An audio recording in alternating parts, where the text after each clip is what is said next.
মুসলমান ভাইরা আমার ভালো করে বুঝেন, আমার আপনার যেই ক্ষমতা আছে এর থেকেও বেশি ক্ষমতার অধিকারী ছিল ফারুকে আজম ওমর রাদিয়াল্লাহু তাআলা আনহু, ঠিক কিনা বলেন? ওয়ারদোজানের খলিফা ছিলেন ওমরে ফারুক।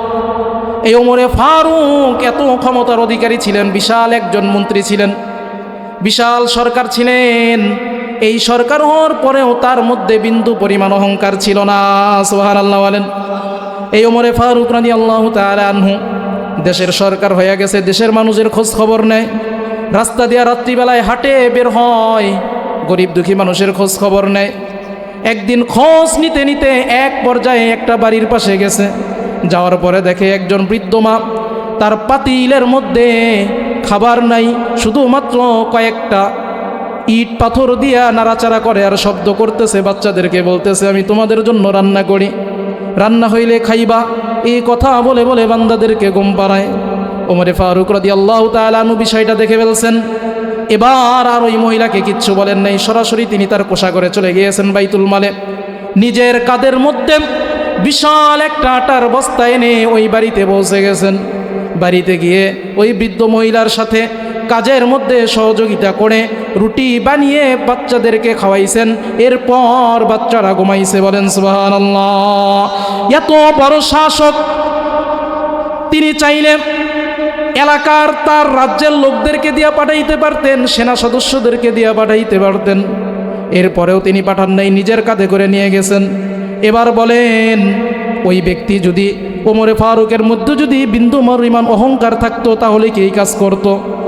তার মধ্যে বিন্দু পরিমাণ অহংকার নাই, এই জন্য নিজের কাঁধে করে আটার বস্তা নিয়ে মহিলার বাড়িতে চলে গেছেন। সুতরাং ওমরে ফারুকের মধ্যে অহংকার ছিল না, কিন্তু তার মর্যাদা অনেক বেশি ছিল, ঠিক কিনা বলেন? আল্লাহর পয়গম্বর বলেন, আমার পরে যদি কেউ নবী হইতো তাহলে ওমরে ফারুককে নবী বানানো হইতো। সুবহানাল্লাহ বলেন। এত বিশাল ক্ষমতার অধিকারী, কখনো কি অহংকার করছে? তাহলে আমাদের তো ক্ষমতাই নেই, অহংকার করার সুযোগ আছে? আল্লাহ সুবহানাহু ওয়া তাআলা বলেন, ইকতারাবা লিন-নাসি হিসাবুহুম ওয়া হুম ফি গফলাতিন মুরিদুন। মানুষের হিসাবের সময় অত্যন্ত নিকটে। কেমন নিকটে? এখন মরলে একটু পরেই তাকে হিসাব দেওয়া লাগবে, কি বলেন? এখন যদি কেউ মরে, সর্বোচ্চ এখন 9টা যদি বেজে থাকে, তো 11টার মধ্যে মাটি হয়ে গেলেই তার হিসাব শুরু হয়ে যায়, ঠিক কিনা? এই জন্য আল্লাহ সুবহানাহু ওয়া তাআলা বলেন, ইকতারাবা লিন-নাসি হিসাবুহুম, মানুষের হিসাবের সময় অত্যন্ত নিকটে। ওয়া হুম ফি গফলাতিন মুরিদুন, অথচ মানুষ উদাসীন। মানুষ কি? আল্লাহ বলেন মানুষের হিসাব নিকটের পরেও মানুষ উদাসীন। কিভাবে উদাসীন? সে বুঝতেছে আমাকে আল্লাহ তাআলার দরবারে হিসাব দেওয়া লাগবে, এরপরে উদাসীন অবস্থায় রাস্তা দিয়ে ঘুরতেছে, ঠিক কিনা? এই যে আজকে বরকতপূর্ণ জায়গার ব্যবস্থা করা হয়েছে, অনেক মানুষ আজকে উদাসীন অবস্থায় রাস্তা দিয়ে ঘুরতেছে, কেউ চাষটলে, কেউ বাজারে, কেউ রাস্তাঘাটে বৈশা রয়েছে। তার এটা চিন্তাই নাই আমি যে এইখানে আসলে আমার যে কিছু সব হইতো, যদি ইন্তেকাল করি এই সবের উসলে তো জান্নাতে যেতে পারি। এটা যদি চিন্তা করতো তাহলে কি বাইরে বসে থাকতো? বাইরে বসে থাকতো? ঘরে শুয়ে থাকতো? কষ্ট হইলেও এখানে আসতো। কারণ সে উদাসীন নয়। যে উদাসীন সে এইভাবে শুয়ে রয়েছে, সে রাস্তা দিয়ে ঘুরতেছে। আল্লাহ সুবহানাহু ওয়া তাআলা এই জন্য বান্দাকে বলতেছে, ইকতারাবা লিন-নাসি হিসাবুহুম, হে বান্দা হিসাবের সময় অত্যন্ত নিকটে, ওয়া হুম ফি গফলাতিন মুরিদুন, অথচ তুমি উদাসীন হইয়া রাস্তা দিয়া ঘুরতেছো, দোকান দিয়া ঘুরতেছো। একবারও কি চিন্তা করলা না বরকতপূর্ণ জায়গায় বসে আছি, বরকতপূর্ণ জায়গায় গেলে সব হবে, এটা চিন্তা করে এক মুহূর্তের জন্য হইলেও তো আসা দরকার ছিল, ঠিক কিনা বলেন? এই জায়গা কেমন দামি, কেন বলতেছি এটা বরকতপূর্ণ জায়গা? আল্লাহ সুবহানাহু ওয়া তাআলার পয়গম্বর হাদিসের মধ্যে বলেন, যেখানে কোরআন হাদিসের কথা বলা হয়, নাযালাত আলাইহিমুস সাকিনা, আল্লাহ সুবহানাহু ওয়া তাআলা সেইখানে রহমত এবং সকিনা নাজিল করেন। বলেন সুবহানাল্লাহ। আওয়াজ করে বলেন সুবহানাল্লাহ। কি পরিমাণ দামি এই জায়গা! এটা এমন দামি, এই মুহূর্তে দুনিয়ার মধ্যে সম্মানিত এবং বরকতপূর্ণ কোনো জায়গা যদি থেকে থাকে, সেই জায়গার মধ্যে একটা জায়গা হলো এই জায়গা। সুবহানাল্লাহ বলেন। এমন জামি জায়গা, যদি কোনো মানুষ এই জায়গায় শুধুমাত্র বৈশা রইছে, কোনো কিছু বলে না, ঘুম ধরছে, জিমাইতেছে, চোখ বন্ধ করে বৈশা রইছে, অথবা কেউ শুয়া রইছে, তারপরেও সব, সুবহানাল্লাহ বলেন, তাকায়া থাকলেও সব, বসে থাকলেও সব, ঘুম পারলেও সব, এমনকি বাদাম খাইলেও সব, সুবহানাল্লাহ বলেন। আল্লাহ সুবহানাহু ওয়া তাআলার পয়গম্বর হাদিসের মধ্যে বলেন, এটা এমন একটা জায়গা, যেই জায়গাটাকে আল্লাহ তাআলার ফেরেশতারা গিরাও করতে করতে আসমান পর্যন্ত উঠে যায়, সুবহানাল্লাহ। বিশ্বনবী সাল্লাল্লাহু আলাইহি ওয়াসাল্লাম বলেন, এই মজলিস এমন একটা মজলিস, যেই মজলিসটা এত দামি রব্বে কারিমের কাছে। আমি আপনি যদিও দেখতেছি এই মজলিসটা কয়েকটা মাত্র বাঁশ গেড়ে আর কয়েকটা পুরাতন কাপড় দিয়ে গিরাও করাম, আল্লাহর পয়গম্বর বলেন, যাদের অন্তর্চক্ষু আছে তারা যদি লক্ষ্য করে অবশ্যই দেখতে পাবে এই মজলিসের মধ্যে শুধুমাত্র কাপড় দিয়ে গিরাও করা না, আল্লাহর অসংখ্য অগণিত ফেরেশতা এই জায়গাটাকে গিরাও করতে করতে আসমানে চলে গেছে, সুবহানাল্লাহ। আসমানে যখন ফেরেশতারা চলে গেল, এবার পয়গম্বর ডেকে বলেন, এই আমার ফেরেশতারা এই মুহূর্তে কেন আমার আরশে আজিমের নিচে তোমরা ঘোরাঘুরি করো? কথা শুনতেছে, তাদেরকে গিরাও করতে করতে আমরা এই পর্যন্ত এসেছি, সুবহানাল্লাহ। আল্লাহ তাআলা প্রশ্ন করেন, তারা এত শীতের মধ্যে লেপের নিচে না থাইকা, কম্বলের নিচে না থাইকা খেরের মধ্যে কেন বৈশা রইছে? ফেরেশতারা তখন আল্লাহ সুবহানাহু ওয়া তাআলাকে বলেন, হে আল্লাহ, আপনার বান্দাগুলো এই জন্য এখানে বৈশা রইছে, তারা জাহান্নাম থেকে মুক্তি চায়, তারা জান্নাতের আশা রাখে। জাহান্নাম থেকে মুক্তি চায়, জান্নাতের আশা রাখে। আল্লাহ সুবহানাহু ওয়া তাআলা বলেন, এই মুহূর্তে আমার যেই বান্দাগুলো জান্নাতের আশায় কোরআন হাদিসের আলোচনা শুনতেছে, ও ফেরেশতারা সাক্ষী থাকো, আমি তাদের জিন্দেগির গুনাহগুলোকে মাফ করে দিলাম, সুবহানাল্লাহ। তাহলে এরকম জায়গায় বসা দরকার আছে কিনা? নাই। হাদিসের মধ্যে আছে, আল্লাহ পাক রব্বুল আলামিনের পয়গম্বর বলেন, বান্দা যখন একবার সুবহানাল্লাহ বলে, আল্লাহ সুবহানাহু ওয়া তাআলা জান্নাতে একটা বটগাছ লাগান, বিশাল বটগাছ। ওই বিশাল বটগাছের ছায়া এত বেশি হয়, কিতাবের মধ্যে পাওয়া যায় 500 বছর যদি একটা ঘোড়া দৌড়ায়, কয়শো বছর? 500 বছর দৌড়াইলে কি অল্প দৌড়াবে না বেশি দৌড়াবে বলেন? 500 বছর যদি দৌড়ায়, এরপরে ওই ছায়াটা শেষ করতে পারবে না। একবার সুবহানাল্লাহ বললে জান্নাতে যেই বিশাল গাছটা হয়, সুবহানাল্লাহ বলেন। আবার যখন বান্দা সুবহানাল্লাহ বলে, আবার আরেকটা গাছ হয়, সুবহানাল্লাহ বলেন। তাহলে যতবার সুবহানাল্লাহ বলবো, ততবার আল্লাহ সুবহানাহু ওয়া তাআলা জান্নাতে একটা করে গাছ লাগাবেন। এবার আপনারাই বলেন, যে ব্যক্তি চালাক সে কি মুখ বন্ধ কইরা রাখবে নাকি সুবহানাল্লাহ বলবে? সে কি মুখ বন্ধ কইরা রাখবে? যে চালাক সে কখনোই কি করে না, সুযোগ পাইলে কি করে না, সুযোগ আর ছাড়া করে না। কথার কথা, আপনারা যদি এখন সুযোগ পাইতেন, এই মুহূর্তে কিছু চাওয়ার সুযোগ দিত, কার আগে কে চাইতে ওরা, কি বলেন? পারাবারি মারামারি হয়ে যায় খিচুড়ির জন্যই, কি বলেন? এই জন্য চালাক বান্দা কখনো সুযোগ ছাড়ে না। বাদশাহ হারুনুর রশিদের জামানায় এক বৃদ্ধ ব্যক্তি রাস্তার মধ্যে গাছ লাগায়, খেজুর গাছের বিচি লাগায়। খেজুর গাছ লাগাইলে কি 1 বছর পরেই ফল ধরে? 1 বছর পরেই ধরে। বাদশাহ হারুনুর রশিদ বলতেছে, অনেক দিন ধরে বের হই না, তো আজকে রাস্তা দিয়ে ঘুরবো। সেনাপতিকে বলছে, রাস্তা দিয়ে ঘুরবো, যদি কাউকে দেখি আর তার কাজটা ভালো লাগে, আমি শুধু বলবো এর কাজটা ভালো লাগছে, এটা বলার সাথে সাথে 100 দিরহাম তাকে দিয়ে দিবা। বাদশাহ রাস্তা দিয়ে হাঁটতে হাঁটতে দেখে এক বৃদ্ধ ব্যক্তি রাস্তার পাশে বৈশা ছোট ছোট ছোট ছোট গর্ত কইরা খেজুর গাছের বিচি লাগায়। কিসের বিচি? বাদশাহ এবার প্রশ্ন করছে, এ চাচা, 80 বছর হয়ে গেছে, আর 1-2 বছর বাঁচেন কিনা সন্দেহ আছে, আপনি খেজুর গাছের চারা কেন লাগান, আম গাছের চারা না লাগাবেন?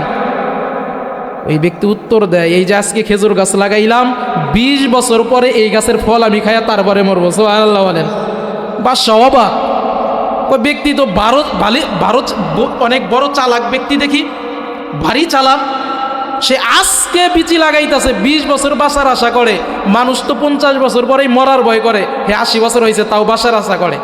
বাদশাহ বলে, এর তো পরিকল্পনা অনেক সুন্দর, এর কাজটা ভালো লাগছে। বলার সাথে সাথে ওই সেনাপতি কি করছে, 100 দিরহাম দিয়ে দিছে, ওই যে বলছে ভালো লাগছে। বাদশাহ এবার চইলা যাইতেছে। বুড়া ব্যক্তি মনে মনে বলতেছে সুযোগ পাইছি, টাকা কিভাবে নেওয়া লাগে নিয়ে আসার। বাদশা যখন একটু আইগিয়ে গেছে, এবার ডাইকা বলতেছে, বাদশা শুনেন শুনেন। বলে কি হয়েছে?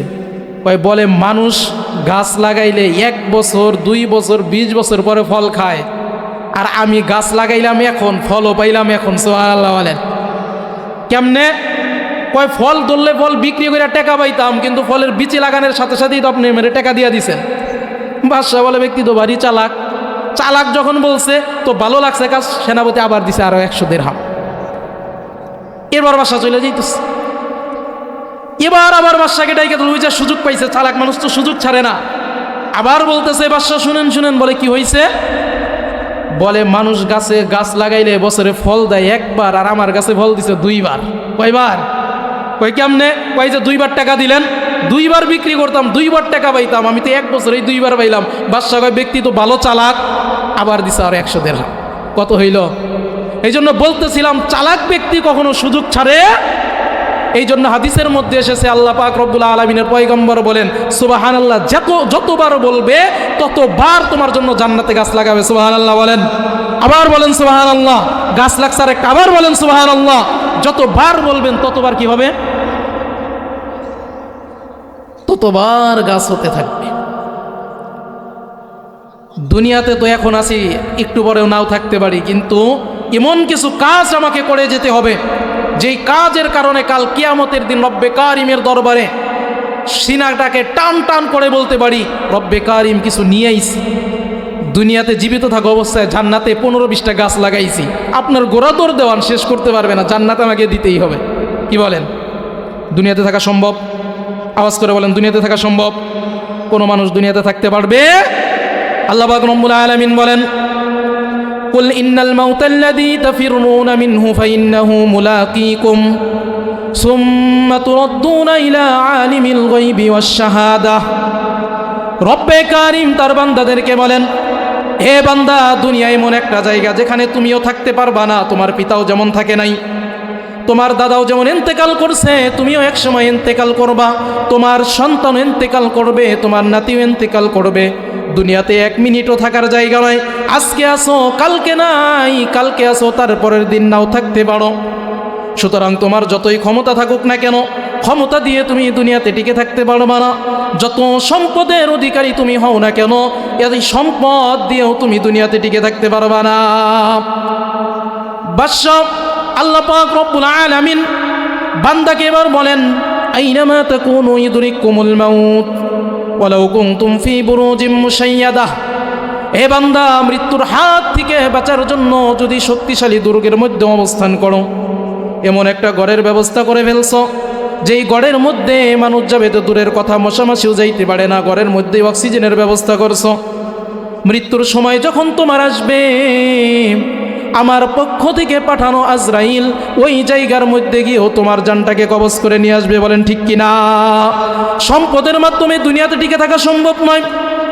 আল্লাহ পাক রব্বুল আলামিন আমাকে আপনাকে আর কি পরিমাণই সম্পদ দিয়েছেন, ইতিহাস জানলে অবাক হয়ে যাবেন কি পরিমাণ সম্পদের অধিকারী ইতিহাসে অতীতেও ছিল। আল্লাহ সুবহানাহু ওয়া তাআলা কারুন নামক একজন ব্যক্তিকে দুনিয়াতে পাঠাইছিলেন, এত সম্পদ দিয়েছিলেন যার সম্পদের হিসাব করা সম্ভব নয়। এই সম্পদ কি পরিমাণ ছিল আল্লাহ ছাড়া কেউ জানে না। শুধুমাত্র এতটুকু বলা যায়, এই কারুনের এত এত সম্পদ রব্বে কারিম দিয়েছিলেন, যেই সম্পদের গোটাউনের তালার চাবি ব্যবহার করার জন্যে কিতাবের মধ্যে আছে 60 থেকে 70টা উট শুধুমাত্র গোটাউনের তালার চাবি ব্যবহার করে নিয়ে যাইত।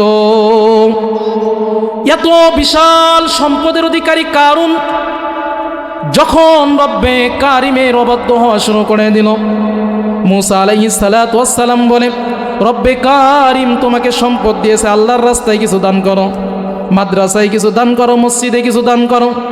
কারুন বলে, না না, আমাকে সম্পদ রব্বে কারিম দেয় নাই, আমি তো নিজের বলে সৃষ্টি করছি, নিজের বলে উপার্জন করছি। নাউজুবিল্লাহ বলেন। বলে আমি নিজের ক্ষমতা দিয়ে সম্পদের মালিক হইছি। মুসা আলাইহিস সালাতু ওয়াস সালাম বলেন, না না, রব্বে কারিম তোমাকে সম্পদ দিবেন। আল্লাহ সুবহানাহু ওয়া তাআলার ওই পয়গম্বর যখন তাকে আল্লাহর রাস্তায় দান করতে বলে, কারণ বলে দান করব না, প্রয়োজন হইলে তোর বিরুদ্ধে অপবাদ দিব। নাউজুবিল্লাহ বলেন। এই কারণ মূসা আলাইহিস সালাতু ওয়াস সালামকে অপবাদ দেওয়ার জন্য, লাঞ্ছিত করার জন্য মহিলা বাড়াও করছে সম্পদ দিয়া। আমার তো সম্পদ অনেক বেশি, আমার থেকে কে পারে, আমি তো অনেক সম্পদের অধিকারী, টাকার জোরে সব করতে পারি, আইনও কিনা নিতে পারি। এবার মূসা আলাইহিস সালাতু ওয়াস সালামকে যখন অপবাদ দিয়ে দিয়েছে, ওই মুহূর্তে রব্বে কারিমের পয়গম্বরকে অপবাদ দেওয়ার কারণে এই বিশাল সম্পদের অধিকারী কারণ তার সম্পদ সহ জমিনের মধ্যে দইসা গেছে। বলেন নাউজুবিল্লাহ। সম্পদ দিয়ে বাঁচা যাবে? বাঁচা যাবে? ক্ষমতা দিয়েও বাঁচা যাবে না। ইতিহাসে এত ক্ষমতার অধিকারী ব্যক্তি ছিল। আজকে আমার আপনার ক্ষমতা আর কি, একটা দেশের নয় মন্ত্রী হইতে পারি, একটা থানার নয় এমপি হইতে পারি, ও একটা এলাকার হয়তো চেয়ারম্যান হইতে পারি, মেম্বার হইতে পারি, এটা কিন্তু ক্ষমতা না। আমার আপনার থেকে হাজার হাজার ক্ষমতার অধিকারী ছিল, বিশাল বিশাল দেশের ক্ষমতার অধিকারী ছিল। ফারাউন, নমরুদ ছিল কি না? ফেরাউন কি ক্ষমতার অধিকারী ছিল না? এই ফেরাউন এত ক্ষমতার অধিকারী ছিল, ক্ষমতার কারণে নিজেকে খোদা পর্যন্ত দাবি করা শুরু করেছিল, ঠিক কিনা বলেন?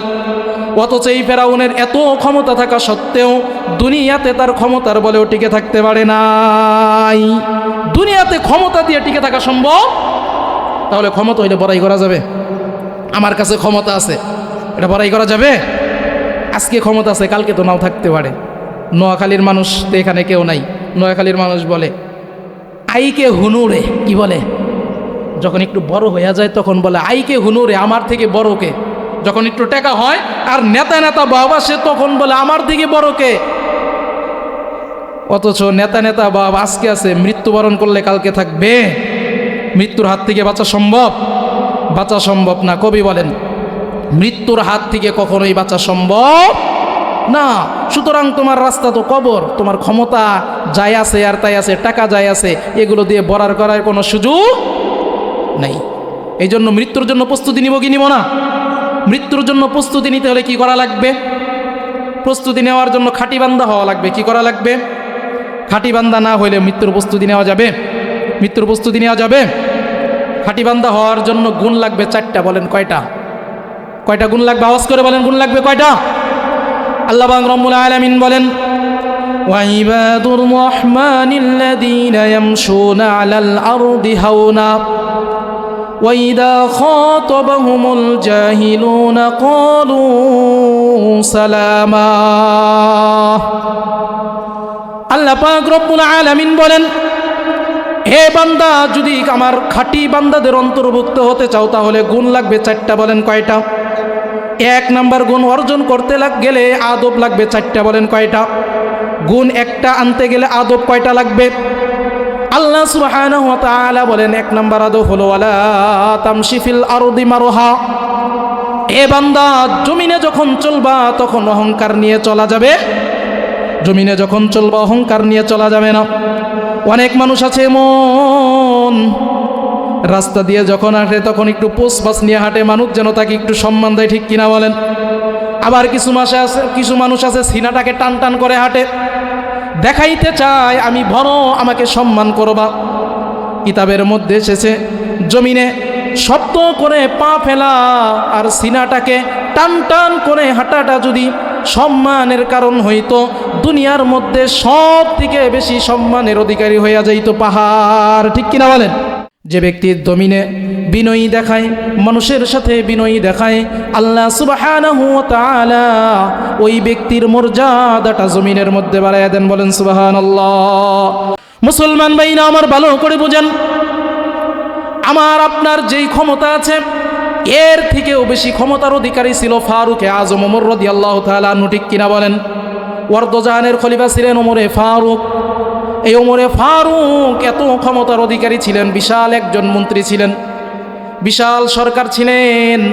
এই সরকার হওয়ার পরেও তার মধ্যে বিন্দু পরিমাণ অহংকার ছিল না। সুবহানাল্লাহ বলেন। এই ওমরে ফারুক রাদিয়াল্লাহু তাআলা আনহু দেশের সরকার হয়ে গেছে, দেশের মানুষের খোঁজ খবর নেয়, রাস্তা দিয়ে রাত্রিবেলায় হাঁটে বের হয়, গরিব দুঃখী মানুষের খোঁজ খবর নেয়। একদিন খোঁজ নিতে নিতে এক পর্যায়ে একটা বাড়ির পাশে গেছে, যাওয়ার পরে দেখে একজন বৃদ্ধ মা, তার পাতিলের মধ্যে খাবার নাই, শুধুমাত্র কয়েকটা ইট পাথর দিয়া নাড়াচাড়া করে আর শব্দ করতেছে, বাচ্চাদেরকে বলতেছে আমি তোমাদের জন্য রান্না করি। রান্না হইলে খাইবা, এই কথা বলে বলে বান্দাদেরকে ঘুম পাড়ায়। ওমরে ফারুক রাদিয়াল্লাহু তাআলা আনহু বিষয়টা দেখে ফেলছেন। এবার আর ওই মহিলাকে কিচ্ছু বলেন নাই, সরাসরি তিনি তার কোষাঘরে চলে গিয়েছেন বাইতুল মালে। নিজের কাঁধের মধ্যে বিশাল একটা আটার বস্তা এনে ওই বাড়িতে পৌঁছে গেছেন। বাড়িতে গিয়ে ওই বৃদ্ধ মহিলার সাথে কাজের মধ্যে সহযোগিতা করে রুটি বানিয়ে বাচ্চাদেরকে খাওয়াইছেন। এরপর বাচ্চারা ঘুমাইছে। বলেন সুবহানাল্লাহ। এত বড় শাসক, তিনি চাইলে এলাকার তার রাজ্যের লোকদেরকে দিয়ে পাঠাইতে পারতেন, সেনা সদস্যদেরকে দিয়ে পাঠাইতে পারতেন। এরপরেও তিনি পাঠান নাই, নিজের কাঁধে করে নিয়ে গেছেন। এবার বলেন, ওই ব্যক্তি যদি ওমরে ফারুকের মধ্যে যদি বিন্দু পরিমাণ অহংকার থাকতো তাহলে কি এই কাজ করত? তার মধ্যে বিন্দু পরিমাণ অহংকার নেই, এই জন্য নিজের কাঁধে করে আটার বস্তা নিয়ে মহিলার বাড়িতে চলে গেছেন। সুতরাং ওমরে ফারুকের মধ্যে অহংকার ছিল না, কিন্তু তার মর্যাদা অনেক বেশি ছিল। ঠিক কিনা বলেন? আল্লাহর পয়গম্বর বলেন, আমার পরে যদি কেউ নবী হইতো তাহলে ওমরে ফারুককে নবী বানানো হইতো। সুবহানাল্লাহ বলেন। এত বিশাল ক্ষমতার অধিকারী, কখনো কি অহংকার করছে? তাহলে আমাদের তো ক্ষমতাই নেই, অহংকার করার সুযোগ আছে? এক নাম্বার আদব গেল। কয় নাম্বার আদব? 2 নাম্বার আদব শুনেন। আল্লাহ সুবহানাহু ওয়া তাআলার পয়গম্বর বলেন, ঈমানের সর্বনিম্ন একটা শাখা আছে, ওই শাখাটা অর্জন করবা তাহলেই তুমি 1 নাম্বার গুণ অর্জন করতে পারবা। আল্লাহর পয়গম্বর বলেন, আল ঈমানু বিদউন ওয়া সাবউনা শু'বাহ আফদালুহা কাওলু লা ইলাহা ইল্লাল্লাহ ওয়া আদনাহা ইমাতাতুল আযা আনিত তরিক। আল্লাহর পয়গম্বর বলেন, 2 নাম্বার আদব অর্জন করা লাগবে। 2 নাম্বার আদব অর্জন করার জন্যে ঈমানের সর্বোচ্চ একটা শাখা আছে, সর্বনিম্ন একটা শাখা আছে। সর্বোচ্চ শাখা হলো সাক্ষী দেওয়া আল্লাহ ছাড়া কোনো মাবুদ নাই। বলেন, আল্লাহ ছাড়া কোনো কি নাই আমাদের? আল্লাহ তাআলা একক, তার কোনো শরীক নাই। এটা হলো 1 নাম্বার শাখা, সর্বোত্তম শাখা। 2 নাম্বার শাখা হলো আল্লাহর পয়গম্বর বলেন, একবারে সর্বনিম্ন শাখা যেটা, সেটা হলো রাস্তা থেকে কষ্টদায়ক জিনিসকে সরিয়ে দেওয়া। আপনি রাস্তা দিয়ে হাঁটতেছেন, রাস্তার মধ্যে একটা ইটা পইরা রইছে, চিন্তা করতেছেন রাত্রিবেলায় মানুষ যদি এইখান দিয়া যায় হয়তো হুসুট খেয়ে পড়ে যেতে পারে, আপনি ইটাটা সরিয়ে দিলেন। এটা আপনার জন্য ঈমানের একটা অংশ। ঠিক কিনা বলেন? আল্লাহর পয়গম্বর বলেন, 2 নাম্বার আদব অর্জন করার পরে 3 নাম্বার আদব অর্জন করবা। রাস্তা দিয়া যখন হাঁটবা তখন মানুষদেরকে সালাম দিবা। রাস্তা দিয়া যখন হাঁটবা আর রাস্তার হক আদায় করবা। সাহাবা একরামদেরকে যখন আল্লাহর পয়গম্বর বলছেন রাস্তা দিয়ে যখন হাঁটবা রাস্তার হক আদায় করবা, সাহাবা একরাম প্রশ্ন করে, ইয়া রাসূলুল্লাহ, ইয়া হাবিবাল্লাহ, রাস্তারও কি আবার হক আসেনি? সাহাবা একরামকে আল্লাহর পয়গম্বর বলেন, রাস্তারও হক আছে। প্রত্যেকটা জিনিসের হক আল্লাহ তাআলা রাখছেন। রাস্তা দিয়ে যখন হাঁটবা তখন দৃষ্টিটাকে নিচের দিকে রাখবা, এটাও রাস্তার হক। তুমি ছোট মানুষ, মুরব্বীরা রাস্তা দিয়ে যাইতেছে তাকে সালাম দেবে, এটা রাস্তার হক। তুমি ছোট মানুষ, তোমার থেকে বয়সে বড় ব্যক্তি যাইতেছে তাকে সম্মান করবা, এটা রাস্তার হক। তুমি বড় মানুষ, ছোট মানুষ যাইতেছে তাকে স্নেহ করবা, আদর করবা, এটা হলো রাস্তার হক। বেগানা মহিলা রাস্তা দিয়ে যখন যাবে নিজের দৃষ্টিটাকে তখন নিচের দিকে রাখবা, এটাও হলো রাস্তার হক।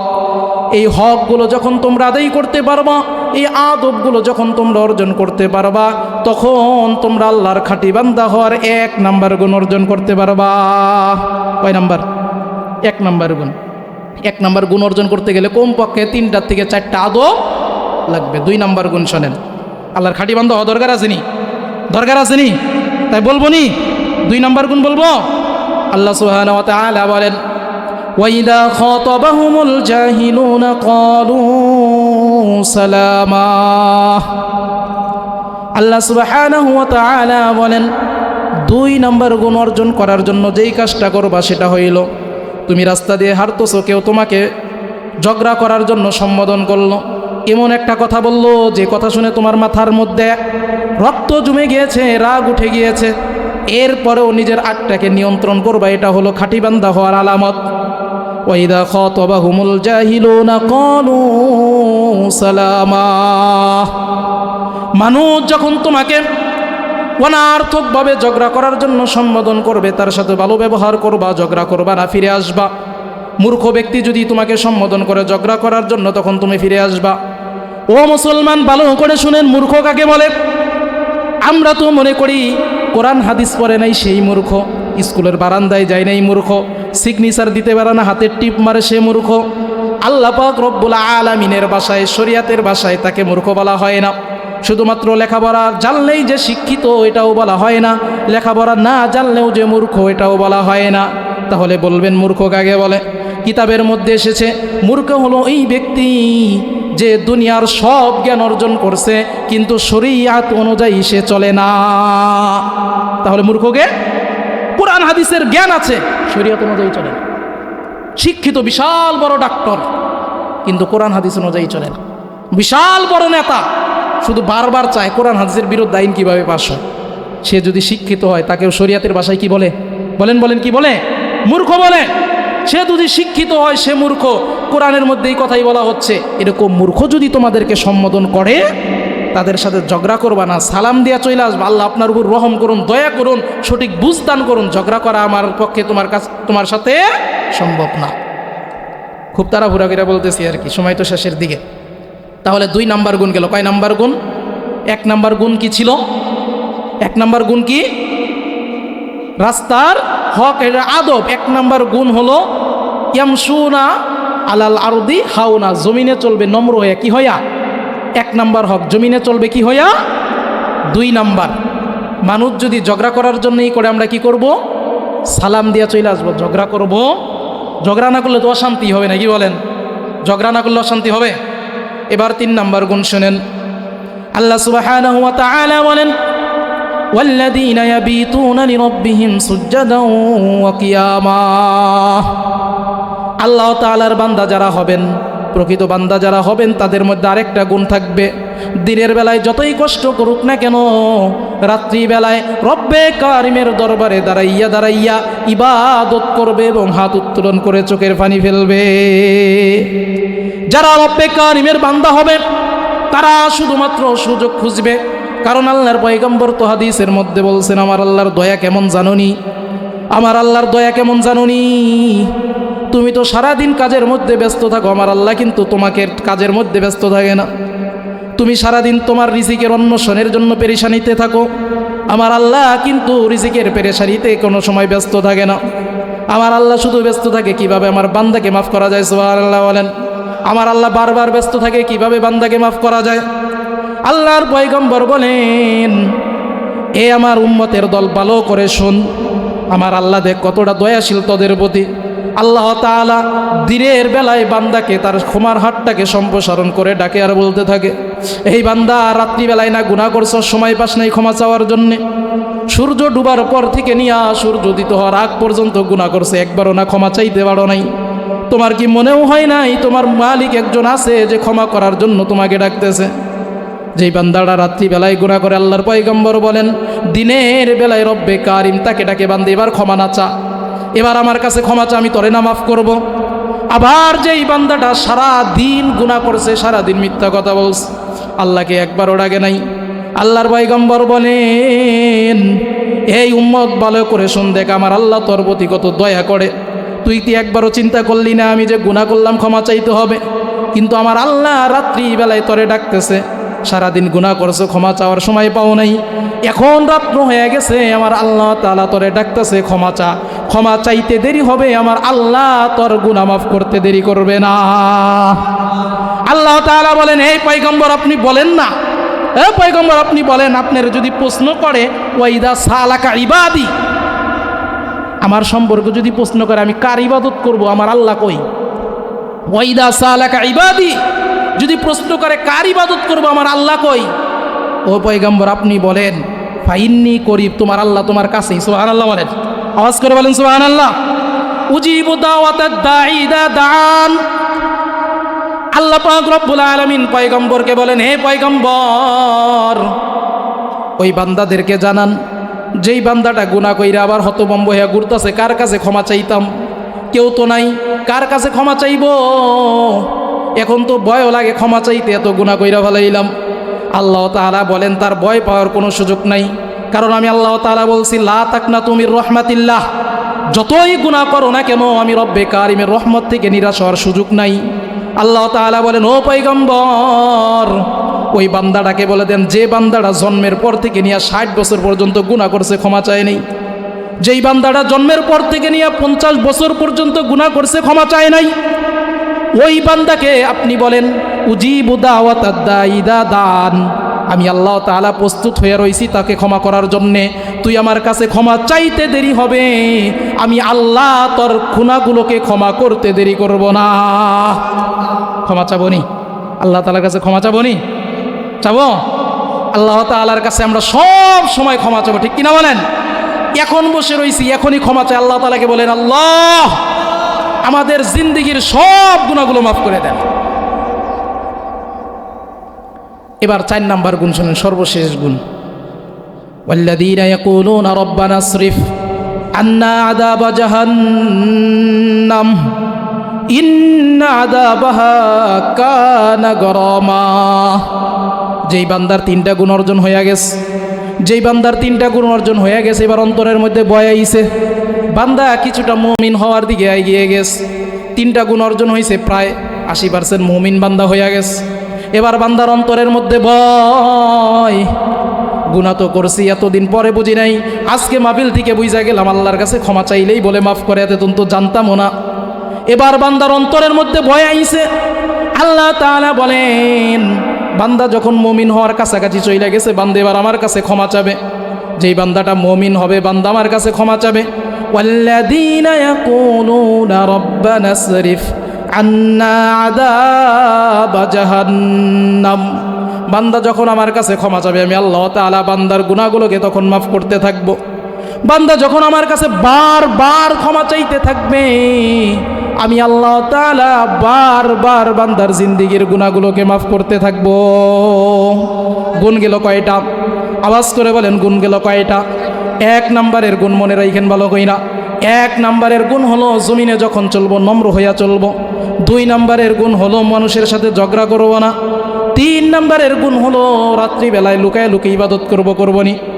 স্ত্রী ঘুমায়া থাক, সন্তান ঘুমায়া থাক, এলাকার সব মানুষ ঘুমায়া থাক, আপনি একা উঠবেন। উইটার পর ওযু করবেন, 2 রাকাত নামাজ পড়ে আল্লাহর কাছে হাত উত্তোলন করে বলবেন, ও আল্লাহ সারাদিন গুনাহ করছি, ক্ষমা চাইতে পারি নাই, এই মুহূর্তে 5 মিনিটের জন্য আপনার কাছে ক্ষমা চাই গো আল্লাহ, আপনি আমার গুনাহগুলোকে মাফ করে দেন। করতে পারবেন কিনা বলেন? 3 নাম্বার গুণ গেল। 4 নাম্বার গুণ, বারবার ক্ষমা চাইবেন, বারবার আল্লাহ তাআলার কাছে মাফ চাইবেন, ইস্তেগফার পাঠ করতে থাকবেন। যদি আপনি এই আমলটা শুধুমাত্র করতে পারেন, আপনাকে রব্বে কারিমের দরবারে আপনি কাল কিয়ামতের দিন খাঁটি বান্দা হিসাবে উপস্থিত হতে পারবেন। কারণ আমার আপনার তো আজকে আসি কালকে নেই, আগেই বলছিলাম, কি বলেন? আজকে আসি কালকে নেই।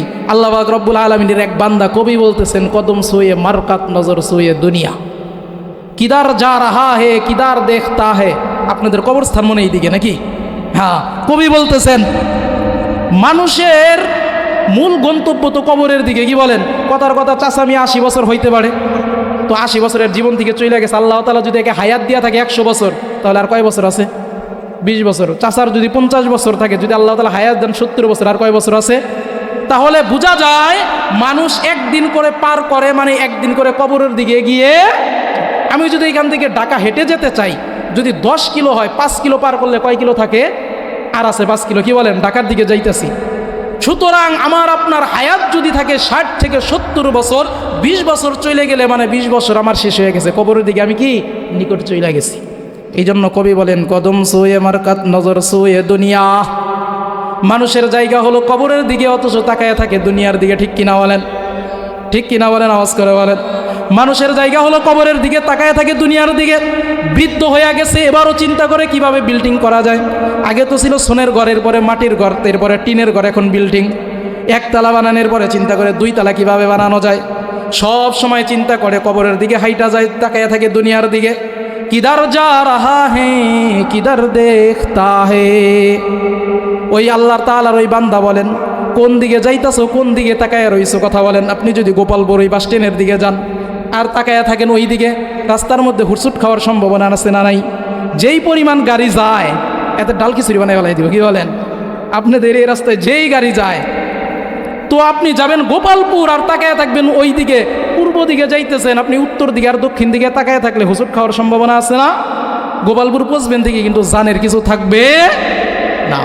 কবি ওইভাবেই বলতেছেন, তুমি যাইতেছো কবরের দিকে, তাকায়া থাকো দুনিয়ার দিকে, কোন দিকে যাইতেছো আর কি কাজ করতেছো? তুমি কবরে যাইবা ঠিকই, জান্নাতেও পৌঁছবা ঠিকই, তোমার জীবনের কিছু থাকবে, আমল করবেন না, কিচ্ছু করবেন না, কবরে যায় বসে রইলেন। আল্লাহ কি মেহমানদারি করাইব? মেহমানদারি করাবে না। এই জন্য কিতাবের মধ্যে এসেছে, ফামাই ইয়ামাল মিসকালা যাররাতিন খায়রান ইয়ারাহ ওয়া মাই ইয়ামাল মিসকালা যাররাতিন শাররান ইয়ারাহ। আপনি বিন্দু পরিমাণ নিয়ে গেছেন, সব নিয়ে গেছেন। এই যে আজকে বসে রয়েছেন না, এই পরিমাণ সব নিয়ে আল্লাহ তাআলার কাছে গেছেন। আল্লাহ তাআলা বলেন এটাই আমি উপস্থিত করে দিব, সুবহানাল্লাহ বলেন। আবার একটু গুনাহ নিয়ে গেছেন লুকায়া লুকায়া, কিতাবের মধ্যে আছে বান্দা বলবে লা ইউগাদিরু সগীরা, লা ইউগাদিরু সগীরা। হায় হায়, আমি না হাতের মধ্যে আল্লাহ তাআলা যখন আমল দিবেন তখন চিন্তা করতে থাকবে, আমি না লুকায়া লুকায়া গুনাহ করছিলাম। আরে কেউ তো জানতো না, আমার স্ত্রী আমার কাছে শুয়ে থাকে তাও জানতো না, লুকায় লুকায় গুনাহ করছে। আল্লাহ তাআলা এটাও হাজির করছেন, লা ইউগাদিরু সগীরাতাও ওয়ালা কাবীরা। আল্লাহ তাআলা বলেন কিয়ামতের কঠিন মুহূর্তে বান্দার হাতে আমি আমলনামা দিব, ছোটটাও পাবে ভালোটাও পাবে, খারাপ করলেও পাবে ভালো করলেও পাবে। এই জন্য সর্বশেষ কথা হলো, হুজুর এসে গেছেন, আল্লাহ পাক রব্বুল আলামিনের কাছে আমাদেরকে আজকে হোক আর কালকে হোক যেতেই তো হবে, নাকি থাকা যাবে? থাকা যাবে না। এই জন্য আল্লাহ তাআলার খাঁটি বান্দা হয়ে যাওয়ার চেষ্টা করবো তো ইনশাআল্লাহ। আল্লাহ তাআলা আমাদের সকলকে আল্লাহ পাক রব্বুল আলামিনের খাঁটি বান্দা হওয়ার তৌফিক দান করেন, সকলেই বলি আমিন। ওয়া আখির দাওয়ানা আলহামদুলিল্লাহি রাব্বিল আলামিন। আসসালামু আলাইকুম ওয়া রাহমাতুল্লাহ।